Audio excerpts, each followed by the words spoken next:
ಸತ್ಯನಾರಾಯಣ ಸ್ವಾಮಿ ವ್ರತ, ವರಮಹಾಲಕ್ಷ್ಮಿ, ಮಂಗಳಗೌರಿ, ಸ್ವರ್ಣಗೌರಿ ಈ ರೀತಿ ಹಲವಾರು ವ್ರತಗಳನ್ನು ಮಾಡುವಾಗ ಪುಷ್ಪಂ ಸಮರ್ಪಯಾಮಿ ಅಂತ ಹೇಳಿ ಪೂಜೆ ಮಾಡ್ತೇವೆ. ಅಲ್ಲಿ ಆ ಪುಷ್ಪಗಳ ಹೆಸರನ್ನ ಸಂಸ್ಕೃತದಲ್ಲಿ ತಿಳಿಸ್ಕೊಟ್ಟಿದ್ದಾರೆ. ಆ ಪೈಕಿ ಕೆಲವು ಪುಷ್ಪಗಳ ಸಂಸ್ಕೃತ ಪದಕ್ಕೆ ಕನ್ನಡದಲ್ಲಿ ಏನ್ ಹೇಳ್ತಾರೆ ಅಂತ ನೋಡೋಣ.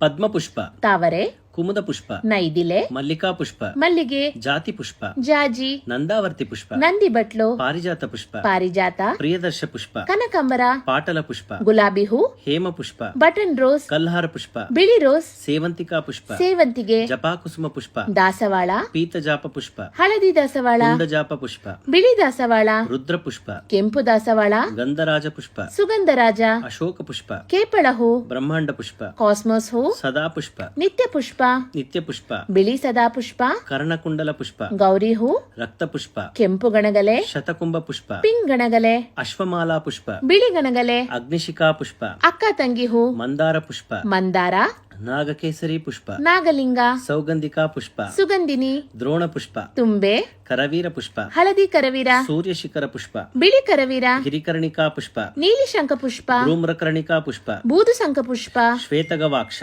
ಬಿಳಿ ಶಂಖ, ಬಕುಳ ಪುಷ್ಪ, ರಂಜೆ, ಚಂಪಕ ಪುಷ್ಪ, ಸಂಪಿಗೆ, ಕದಂಬ ಪುಷ್ಪ, ಕದಂಬ, ಕೇತಕಿ ಪುಷ್ಪ, ತಾಳೆ, ಅರ್ಕ ಪುಷ್ಪ. ಎಕ್ಕದ ಹೂ. ಸಂಸ್ಕೃತ ಮತ್ತು ನಮ್ಮ ಕನ್ನಡದಲ್ಲಿ ಎಷ್ಟು ಚೆನ್ನಾಗಿದೆ ಅಲ್ವಾ ಈ ಹೂಗಳ ಹೆಸರು. ವ್ರತ, ಪೂಜೆ ಪುನಸ್ಕಾರ ಮಾಡೋ ನಿಮ್ಮ ಆಪ್ತರಿಗೆ ಇದನ್ನ ಶೇರ್ ಮಾಡಲು ಮರಿಬೇಡಿ. ಇದಲ್ಲದೆ ನಿಮ್ಗೆ ತಿಳಿದಿರೋ ಹೂಗಳ ಹೆಸರನ್ನ ಕಮೆಂಟ್ ಮಾಡಿ.